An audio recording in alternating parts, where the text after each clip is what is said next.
Velha, parte 2. A República Velha, parte 2. Nesse momento, a gente vai tentar chegar até o início das revoltas, como, por exemplo, as revoltas messiânicas, né, que Canudos, contestado, cujos líderes eram envolvidos com questão religiosa. Tentaremos chegar depois, né, no cangaço. Nós temos outras famosas, como a revolta da Chibata. Então, entre tantas as revoltas que houveram. Lembra que eu prometi, vou fazer uma relação de todas elas. Tem a revolta da vacina, que tem muito a ver com o momento atual, a revolta de Juazeiro. Então, vamos trabalhar, vamos tentar chegar lá, não sei se o tempo dará. Então, fazendo uma pequena retrospectiva da aula da República Velha, parte 1. Só não esquecendo, a República Velha, que vai de 1889, 15 de novembro, até outubro de 1930, quando haverá um acontecimento chamado Revolução de 30, entre um levante militar e civil, né, tendo à frente Getúlio Vargas com o apoio dos militares que eram do tenentismo, de 22, vão destituir o presidente Washington Luiz e impedir a posse do presidente Júlio Prestes. Faltavam 20 e poucos dias para a troca do comando. E esse período é chamado de República Velha ou Primeira República. Temos também que ela é dividida em duas partes: República da Espada e República das Oligarquias. República da Espada, dos dois primeiros presidentes, que vai de 1891 até 1894. É o presidente Marechal Deodoro da Fonseca, que vai dirigir o Brasil de 1889 até 1891, no início do ano, como interventor, e do início de 1891 até novembro, como primeiro presidente eleito de uma forma indireta. No último encontro, eu, inclusive, relembrei o que é uma eleição direta e indireta. O primeiro foi indireto. Ele não termina o primeiro ano e vai renunciar. Por quê? Porque ele vai tentar centralizar o poder demais nele, ao ponto de fechar o Congresso, e ele perde apoio. Uma parte do apoio dos militares, ele tinha um apoio de militar, mas uma outra parte foi contra essa centralização. O seu vice também, o Marechal, mas não era do mesmo grupo. Então, tinha um grupo dos florentistas, e tinha um grupo do Marechal Deodoro. Só que ele começa a perder, tanto que um levante militar vai sair de uma força armada, da Marinha, uma revolta conhecida como a primeira revolta da Armada. Haverão duas revoltas da Armada. Uma no Marechal Deodoro, para tentar derrubar ele, e vai conseguir, e a outra do Floriano não vai. Alguns autores consideram uma revolta só, mas se a gente analisar, você vai observar que não é. Ela inicia, interrompe, para e depois volta de novo. Tá? Por isso é considerada duas revoltas da Armada. Então, repara que o levante para derrubar ele é de uma das Forças Armadas. E ela é chamada de espada porque os primeiros presidentes eram militares e emparelharam, né, os órgãos públicos de militares. A segunda é das oligarquias, né, da palavra grega oligarquia, que significa governo de poucos. Ela vai do Marechal Prudente de Moraes, o primeiro presidente civil, né? Ele entra na segunda eleição, mas é o terceiro presidente da República. A curiosidade é que ele concorreu na primeira. Ele perdeu a eleição, mas o vice dele ganhou. Podia-se votar no presidente de uma chapa e o vice da outra. Floriano Peixoto era vice dele e é quem vai passar o comando. Passar o comando assim, de conversa, porque ele não vai estar pessoalmente na troca do poder. Ele vai estar tão debilitado que ele nem vai parar a transmissão do poder. Ele vai se refugiar e morre em seguida de uma tuberculose. Essa é uma curiosidade também. Os dois primeiros presidentes morrem em seguida, no ano seguinte que ele sai da presidência. Tá? Haverá duas revoltas no Floriano, porque eles queriam que houvesse uma outra eleição. Na verdade, a Constituição de 1891 não era bem clara, mas ela deixava entender que se o presidente não ficasse pelo menos 2 anos no poder, teria que ter sido feita uma nova eleição. E ele só ficou alguns meses, não ficou nem um ano. Ele entrou em janeiro e saiu em novembro. Final de janeiro, nem completou o mês. E nem completou novembro.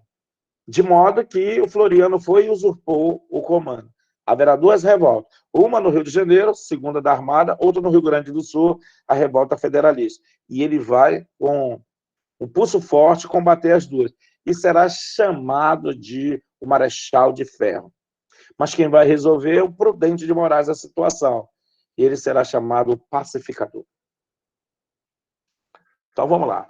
E nós falamos também que logo que o Floriano assume, ele vem com uma ideia política e traz um cara que era um cérebro privilegiado, né, para Rui Barbosa como ministro, com todas as boas intenções, mas deu uma mercadoria.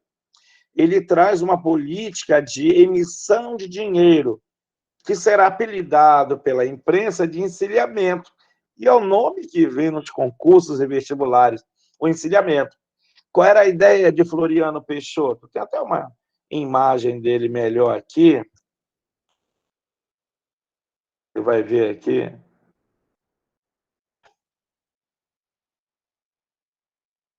Aqui.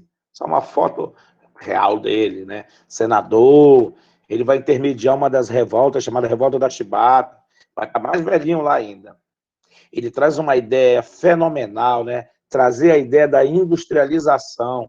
O Brasil já vinha com um probleminha sério desde 1888. No final de 88, nós estávamos com um problema sério de dinheiro. Em maio, tinha ocorrido a libertação dos escravos, 13 de maio. O que aconteceu? Não havia dinheiro para pagar todos os empregados. A partir daquele momento, todo mundo que trabalhava tinha que receber. Antes, não, nós tínhamos os livres, né? Nós tínhamos um sistema de parceria dos imigrantes, que trabalhavam e pagavam com produção, mas começa a haver a ideia do trabalhador assalariado. E com a libertação dos escravos, todos viraram assalariados. Não havia dinheiro suficiente circulante no Brasil para pagar todo mundo. Pois bem, a ideia do Rui Barbosa era emitir papel moeda. O termo papel moeda é o dinheiro, tá? Emitir, mas com risco. O Brasil não tinha uma produção equivalente à quantidade de dinheiro que precisava. Esse nome chama-se lastro-ouro. O dinheiro, né? Eu até comentei no último encontro. Quem nunca pensou assim, poxa, se o presidente controla o Banco do Brasil, por que ele não manda fazer um bocado de dinheiro e acaba com esse problema de dívida externa, não sei o quê? Eu pensava isso também, não pode. Porque se o presidente emitir muita moeda mais do que já aconteceu na Venezuela, isso aí aconteceu no Brasil já algumas vezes, a necessidade de emitir mais dinheiro, mas sem a produção. Ocorreu aqui na República Velha. E aí o efeito é esperado, inflação, porque o dinheiro não tem valor. Mas Rui Barbosa arriscou. Então, qual era a ideia dele? A meta? Industrialização. Eu vou emitir dinheiro, vou autorizar os bancos a produzir dinheiro, ou só o Banco do Brasil que pode fazer isso, e vou autorizar ele a fazer empréstimo para que esse dinheiro seja aplicado na industrialização. Pô, a ideia era bacana, a industrialização. E aí, com isso, o Brasil vai sair da condição de um país agrícola, né? De um país de banana, como era chamado. A ideia foi boa, mas a maldade do pessoal, daquela elite que pegou o dinheiro, foi terrível. Então, o encilhamento é chamada política emissionista, política de emitir dinheiro. A emissão de papel, de grande quantidade de papel moeda, sem o lastro ouro, sem a produção, sem um valor correspondente. Ele tem que ter no cofre ouro, prata, correspondente àquilo ali. O PIB, e não tinha. Consequência, a inflação galopante, crescendo, crescendo. Especulação financeira, bolsa de valores. E aí vai criar uma bolha e ela vai explodir. E aí nós vamos ter o quê? Muita gente quebrando. Muito parecido com o que vai ocorrer em 1929, em Nova York. A Quinta-feira Negra, a quebra da Bolsa de Valores de Nova York, onde vai arrasar, inclusive, o Brasil. Por isso, inclusive, vai ser um dos motivos da troca do poder, né? Então, o encilhamento, que eu falei para vocês, é um termo dado na corrida de cavalo. Até aqui, encilhamento. Especulação na Bolsa de Valores. Eu até no último encontro, eu fiz assim, até usei uma régua para tentar mostrar. Digamos que aqui vai correr os cavalos, estão todos enfileirados aqui, esperando o início da corrida, com o jockey em cima, que é o cavaleiro. Eles usaram esse termo para justamente tirar... Deixa eu só aqui arrumar aqui a palavra, que eu me perdi aqui um pouquinho, rapidinho. Justamente para mostrar o momento da corrida do cavalo, tá? No momento de que vai disparar para a corrida. É o momento que eles vão para a Bolsa de Valores. Então, os cavalos representam ali os investidores. Começa agora, corre. Isso aí foi um apelido para sacanear, acabou virando nome. No Brasil, quase tudo virou, né? Mais tarde, no quarto presidente, a gente vai ver uma comissão que vai verificar os candidatos, eles vão chamar de degola. Na prova cai mais o apelido do que o nome. Então, foi uma política de especulação, foi uma política de emissão de dinheiro sem valor, que não deu certo. Mas não deu certo porque aquele pessoal usou de maldade. Pegaram o dinheiro, botaram no bolso, fizeram de conta que tinham feito as indústrias, as empresas, foram na Bolsa de Valores, lembra o encilhamento correr, para especular, dizer que a empresa está boa, comprar e vender, mas a empresa nem existia. Ah, eu estou produzindo um bocado de caneta, e está vendendo muito, cara, então bora comprar as ações dessa caneta. Só que nem a fábrica da caneta tinha. E quebrou. E aí, quem é que vai sofrer com isso? Quem está produzindo mesmo? Os cafeicultores. Fico puto, pressiona o Marechal Deodoro e ele demite Rui Barbosa. Foi horrível. Comentei também aqui da eleição, né? Comentei aqui da nossa primeira eleição no Brasil, em 1891, de uma forma indireta. Quando Marechal Deodoro assumiu de uma forma provisória em 1889, já convocou uma Assembleia Nacional Constituinte. No início de 1891, ela está prontinha a Constituição, será a nossa segunda Constituição, copiada no modelo norte-americano, e ela já vinha previsto que o primeiro presidente seria eleito de uma forma indireta, quer dizer, o povo não iria às urnas votar, não haveria o sufrágio universal, seria os deputados que iriam escolher.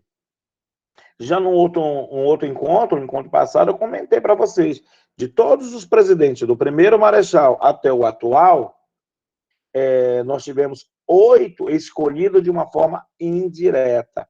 8, tá? E essa Constituição traz novidades, né? A anterior tinha um voto censitário, baseado na renda, tinha que ter dinheiro para votar e ser votado. Essa não, tinha que ser homens, cidadão para eles era o cara alfabetizado, é o cara que serviu ao exército, entendeu? E maiores de 21. Isso aqui vai durar até 34, quando vai passar para 18. Analfabeto, só depois da Constituição de 1988, numa emenda a ela. Mulher, só em 1932 e na Constituição de 34. A exclusão dos analfabetos do sistema político foi uma forma de afastar das camadas mais pobres da população desse processo. Era uma ideia de tirar, sacar um grupo da população do processo eleitoral. Anteriormente, eles usavam a questão da renda, voto censitário. Agora, a questão da instrução. É claro, o cara que era instruído tinha dinheiro. Depois eles vão aqui, durante a República Velha, vão ter muita pilantragem, né? Vai ter gente lá ensinando o cara a escrever o nome para dizer que ele era alfabetizado, tinha estudado, para poder votar. O cara mal sabia riscar. Deodoro foi eleito presidente, mas o vice dele perdeu, de uma forma indireta. Ó. O slide já está botando como se você já soubesse o que é indireto. E o Floriano Peixoto, outro militar, foi o vice, mas não era vice do grupo dele. Governo Deodoro da Fonseca, ele é curtinho, né? Início de 1891 até o final. Aí ele já traz a política do encilhamento, emissão de papel, moeda para a industrialização. Porém, gerou inflação, quebrou muita gente, faliu, desgastou a confiança que tinham dele. Muita gente não gostava dele. Um velho ranzinho, ligado à monarquia, amigo particular de Pedro II. Mas o cara estava engolindo, né? E os militares também, pelo menos o militar, está garantindo aí. Mas depois os próprios militares arrumaram uma maneira de pressionar ele a sair. políticos tinham em Teodoro, mas, por ser um militar, era fundamental que ele ficasse, iniciar a república com alguém, não sei de onde que tiraram isso, né? Nos Estados Unidos, os países não necessariamente tinha que ser um militar. Claro que nada contra. Se o cara for competente, que os ideais militares estivessem na Constituição da República. A ideia era essa, pois que tivemos, porém, os próprios militares tiraram ele, né? Deodoro só queria os militares em seu governo, e isso causou problema, parecido, né, com o atual, né? Porque, na verdade, não existia a questão da competência, e aquilo vai magoar o pessoal que trabalhava para a República, né? Os cafeicultores, os empresários, e aquilo vai trazer, pô, se tiver competência, ainda vai, mas nem tem, começa a botar só o pessoal do grupo dele no poder. E isso trouxe falta de apoio. Numa república, sem apoio, não se governa. Isso trouxe conflito com a Câmara dos Deputados, e ele dissolve, porque ele não admitia ser contestado. Como nós já estávamos numa democracia, então o deputado questionava, né? Por que é isso? E ele não queria. Como se fosse nos dias atuais. Vamos fazer uma CPI. Por quê? Eu sou o presidente. Ele achava que ele era intocável. E ele fecha dizendo que ele faz um manifesto à nação em novembro, que os deputados estavam atrapalhando, não dava para governar daquele jeito. E no final de novembro ele renuncia. A Marinha vai fazer um levante militar chamado Primeira Revolta da Armada, tá? Teodoro só queria, foi declarado estado de sítio significa dizer que é abolido todos os direitos políticos, né, abolido todas as leis que tem, o presidente vai governar da sua maneira. Tem horário para estar na rua, horário para sair, identificação, fiscalização, e aquilo, né, minou os últimos apoios que ele tinha. A oposição aumentou e Marechal renunciou. Né? Lembra que já tem uns canhões voltados para Guanabara, da Marinha. E aí não tem uma parte dos militares contra ele, todos os políticos contra ele, e aí ele tem que ir embora. E doente, tanto que ele morre logo em seguida. E vai assumir um cara que também é militar, porém, opositor dele, tá? Para recuperar a economia, Floriano investiu na industrialização e no combate à especulação. Ele já tinha aprendido com erro, vamos industrializar, mas a empresa tem que existir para botar as ações lá, vamos fiscalizar isso aí. Uma certa intervenção na economia. Nós vivíamos um sistema econômico chamado liberalismo. Os militares que o apoiavam defendiam a república, mas não o sistema federativo. É isso que dá, por isso que vai ter uma revolta no Sul chamada federalista. Né? Eles queriam tudo, a república, mas não queriam que os estados tivessem autonomia. E é claro que os estados queriam escolher os seus governadores, que eles chamavam até de presidente de província, as suas câmaras.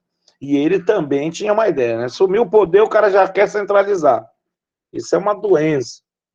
A centralização preocupava a oligarquia cafeeira. Então, repara que Floriano tem a mesma ideia do outro, inimigo, mas mesmo assumiu centralizar. Essa ideia de Floriano vai durar até o quarto presidente, quando será eliminado de vez os seus seguidores, com a eleição de Campos Salles. Campos Salles vai solidificar e mostrar que a presidência, aqui a república pode ser controlada pelo civil. Ele já tinha morrido. Ele morre em 1895, logo que sai. Mas tem os seguidores, né? O florianismo, né? O lulismo, os bolsonaristas, lá na Argentina, né? Peronismo. E são palavras que existem quando há um segmento político de um político, né? Os getulistas, seguidores de Getúlio. Então, os seguidores da ideia de Floriano, de que os militares que têm que estar no poder, sem eles não haveria república, será sepultado na terceira eleição, que irá trazer o quarto presidente. Aí vai nascer uma coisa chamada política dos governadores. O presidente vai dizer que, com o apoio dos governadores, o presidente consegue governar sem necessariamente ser militar. A centralização preocupava. Então, repara bem, o que matou Dom Pedro I, né, se fez, foi a centralização. O que foi que fez derrubar Marechal Deodoro? A centralização. E fez com que o Floriano tivesse um governo complicado, que ele queria centralizar. Tanto que ele nem queria fazer as eleições aqui. Foi a pressão para que ele convocasse novas eleições. Não queria governar mais. O cara morde a maçã e não quer mais largar.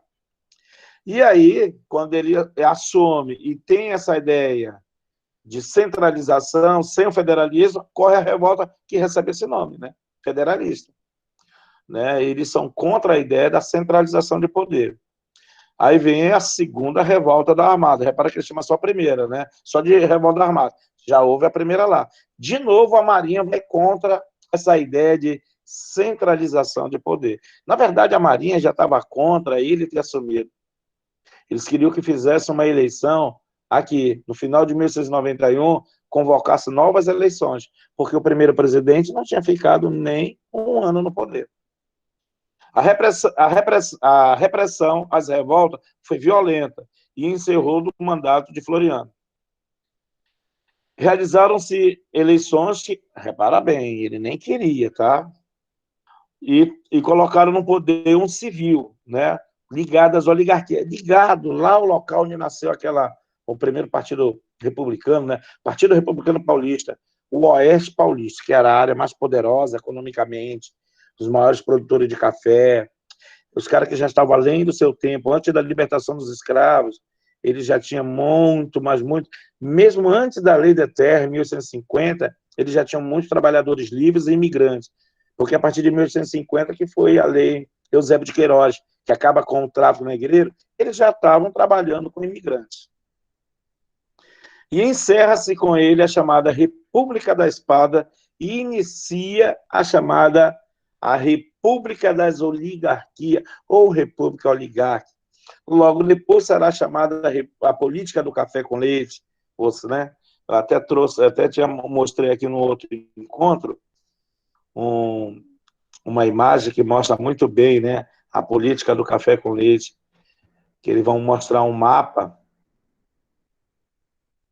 Aqui, ó, a política do café com leite. Isso aqui também é muito comum em concursos, nos vestibulares. Aqui é a imagem do primeiro e do último presidente do período das oligarquias, Prudente de Moraes e Washington Luiz. Por coincidência, todos dois paulistas, tá? Todos dois paulistas. Essa imagem aqui, meu Deus, como já caiu em concurso. Eu vou comentar isso aqui rapidamente, tá? Aproveitar que está aqui. Coronelismo. Na verdade, ela é muito forte aqui na República Velha, mas é uma coisa que começou lá atrás. Essa ideia, coronel nada mais é daquele poder regional, né? Por exemplo, aquele cara lá da fazenda, lá do interior, que manda naquela área. É diferente do governador, ele está ali, dá o apoio, e pode até virar um governador, tá? Mas repara bem, é um cara poderoso ali, né? Lá na Boca do Acre, ele que manda naquela área ali, quase toda ele. É vamos dizer assim, um latifundiário, né? Um fazendeiro poderoso que comanda os votos ali. Pois bem, quando é que esse cara começa a ganhar poder? Na regência. Na regência. Na regência é que esse poder local começa a ter um espaço. A partir de 1834, eles fazem uma emenda na Constituição. Eles vão criar, inclusive, uma coisa chamada Guarda Nacional, com Feijó também. Lá ele vai mudar a regência, em 31 já vai ter o Feijó convocando essa Guarda Nacional, que era uma guarda de elite, mas não vinculada ao Exército, não era das forças. Era ocupada pelos filhos da elite, inclusive, que estava ali pronto para evitar badernas, tumultos, sublevação do povo, e inclusive para proteger as fazendas, tá? O cara quer fazer um movimento ali para invadir, eles iam lá. Ganhava muito bem, obrigado. Muito, muito mais do que o militar normal. E quem que ajudava a pagar esse cara que estava ali para evitar as revoltas? Essa tropa de elite? O fazendeiro. E aí o que o regente fez para agradar ele, dar uma massageada? Começou a chamar ele de coronel. Aqui na região norte, no nordeste, chamava muito esse termo de coronel de barranco. O cara tem um posto de coronel, mas não necessariamente saiu das fileiras militares. Então era uma maneira de dar um agrado ao apoio financeiro que aquele poder tem. Quando ele recebia esse termo de coronel, ele na região dele era todo. Ele era o juiz, ele era o padre, ele mandava. Então o que ele fizesse lá estava feito. Não tinha como recorrer na justiça. Ele tinha um poder muito forte local. dado pela regência. Quando chega com Pedro II, eles vão dar um outro apoio, claro, na mesma pessoa. Estou dizendo esses poderes aí. Eles vão ajudar financeiramente e com escravo na Guerra do Paraguai. Então, cada vez que tinha um apoio daquele, ele dava o título, coronel. Quando chega na República Velha, que tem a questão da eleição, aí ele entra com um apoio mais forte ainda. Eles vão persuadir os seus trabalhadores que moravam nas suas terras a votar em quem ele indicava. Repara bem, o cara podia votar em quem quisesse, mas ele era persuadido, ou pela força ou com alguns presentes. Ou pela força ou com alguns presentes. Tá? Então, o coronel conseguia. Tanto que nasce um termo na República Velha que é usado até hoje. Ano que vem vai ter eleições. Observe nos rádios. Eu escuto rádio, vejo televisão, internet. Em época de eleição, eu gosto muito de política. Você vai ver sempre o comentarista usar um termo. Ah, agora vão vir os votos da área do fulano de tal. Na verdade, ele usa o termo do curral do candidato fulano de tal, do curral. Isso é um termo que existia aqui. Quando o político chegava, ele chegava com um coronel, e coronel, o que é que nós temos? Hoje, esse ano, nós temos tantos no curral. 300, 500, era a quantidade de votos. E era ele que manipulava esse voto. A fraude era demais, o voto era aberto, né? Voto de quem já morreu. Isso era muito comum. Do analfabeto que chegava lá e dizia que o cara tinha. Da pressão para votar em quem o coronel mandou. O cara podia ser expulso. O cara podia pegar uma sova depois. Lembra que tinha coronel que também dava presente, né? Na região norte, né, eu li muitas histórias no Amazonas. Por exemplo, o cara dava um lado da bota e disse, se eu ganhar, você vem buscar o outro. Uma sete elétrica. O cara ficava lá doidinho para que, já fazendo campanha para ir buscar lá com o político o outro lado da bota. Ou então chegavam a rasgar o dinheiro, que sempre foi crime. E dá, digamos hoje, R$100, tá aqui. Se eu ganhar a eleição, vem buscar o outro lado que eu te dou. O cara ficava doidinho. Não? Repara que o coronel é poderoso. Ele vai acabar o coronelismo com a Revolução de 30. Então ele começa em 31 na regência e termina em 30. Vai durar 99 anos o poder desse cara. Tá? Na República Velha, ele tem um poder fenomenal. Coronelismo, fenômeno social e político típico da República Velha, mas já viu que começou antes, né? Pelo prestígio político, pelo seu poder de mando. Né? Tinha um poder forte. Era o juiz, era tudo no local. O chefe político local ou regional era maior ou menor de acordo com o número de votos que ele controlava, o curral dele. Então, o poder desse coronel dependia da quantidade de votos que estava à sua disposição.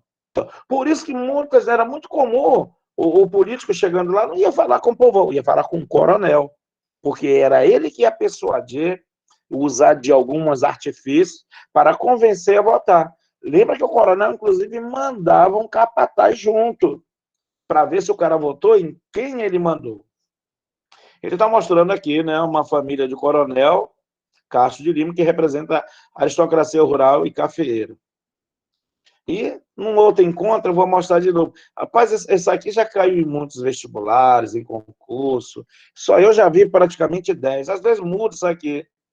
Isso aqui é uma chance da época mostrando o voto do cabresto. Que o cara vai votar e, mesmo assim, o cara vai manipular. Isso aqui é o cabresto, essa indumentária, que vai fazer com que você direcione o cavalo, que seria o eleitor. Direcionar manipular para ele votar no A, no B ou no C, tá? Pessoal, é com isso aí que eu vou me despedir desse encontro. Até um próximo momento em que nós possamos aí continuar isso aí.